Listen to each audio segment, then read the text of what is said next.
अपनी school life की दुनिया में उसने ठीक से 10 साल भी नहीं गुजारे थे और शरीर से भी इतना हट्टा कट्टा नहीं था कि कोई उसे देखकर डर जाता। सामान्य कदकाठी का वो एक दुबला पतला सा लड़का था, लेकिन आज भी वो व्यक्ति अपने साम्राज्य को कुछ इस तरीके से चलाता है कि हिंदुस्तान के किसी भी कोने में जो चाहे वो करवा सकता है। आज उसे व्यक्ति को हिंदुस्तान से भागे हुए कई दशकों का समय हो चुका है। वो अपनी पूरी जिंदगी अपनी बादशाहत के सहारे गुजार चुका है। आज भी उसका रुतबा कम नहीं हुआ है। उसे हिंदुस्तान की तमाम सिक्योरिटीज और स्पाई एजेंसियां ढूंढ रही हैं।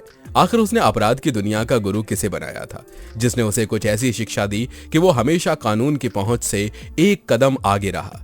हम बात कर रहे हैं अंडरवर्ल्ड डॉन दाऊद इब्राहिम की, जिसे पकड़ना आज भी एक सपने के समान है।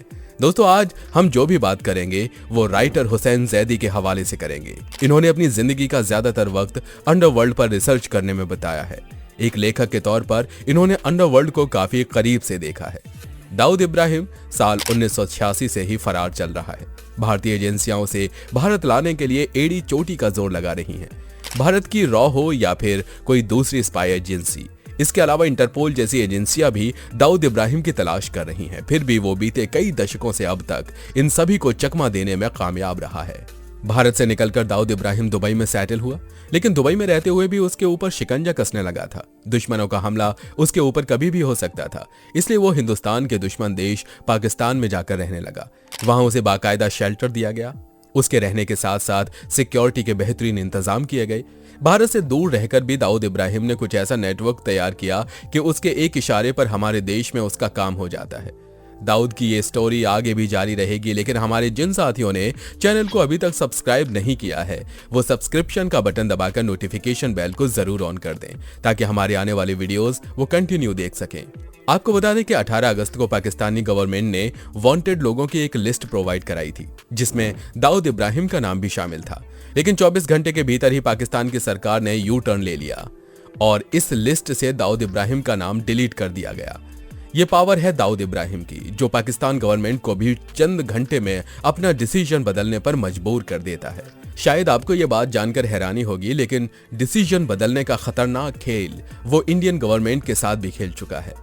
दाऊद इब्राहिम मेंटली इतना पावरफुल है कि उसने बड़े बड़े 30 मारखाओं को भी अपनी दिमागी चाल से पटकनी दी है। साल 1986 में मुंबई पुलिस के कमिश्नर रहे DS सोमेन फाइनली जब दाऊद इब्राहिम को अरेस्ट करने के लिए निकले तो वो पार्क मोदिया स्ट्रीट स्थित उसके घर पर पहुंचे तो उन्होंने देखा कि कमरे का AC चल रहा था। उनके सामने एक फोम का सोफा मौजूद था।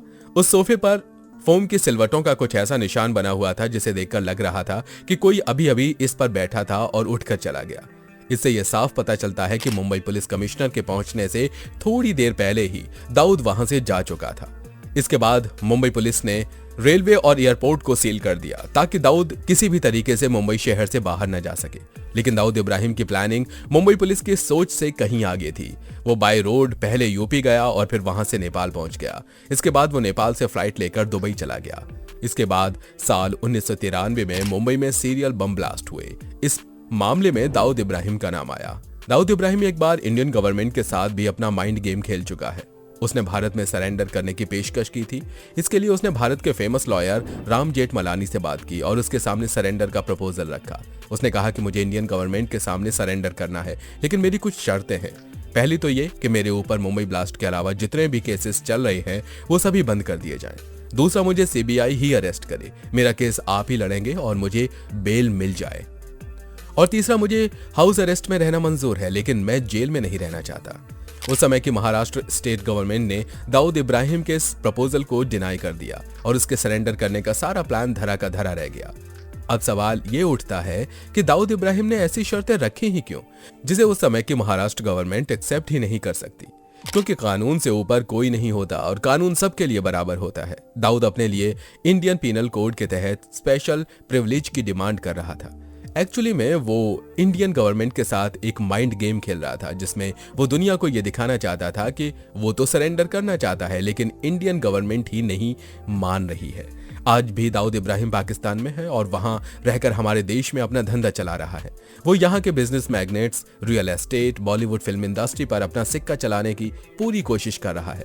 साल 2004 में गुटखा किंग मानक चंद धारीवाल और जगदीश जोशी के बारे में कहा जाता है कि वो बाकायदा कराची गए। दाऊद ने पाकिस्तान में गुटखा बनाने और उसे बेचने का कॉन्ट्रैक्ट अपने भाई अनीश को दिलवा दिया।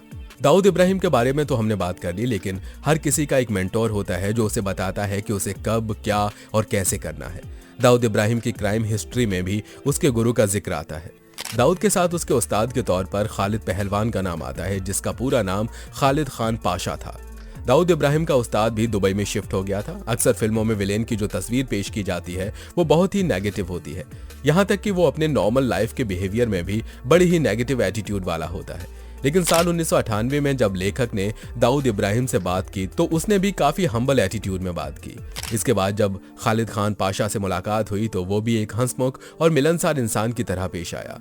खालिद खान पहलवान बेसिकली भोपाल की एक पहलवान फैमिली को बिलोंग करता था और वो इकोनॉमिक्स में बैचलर डिग्री कंप्लीट कर चुका था।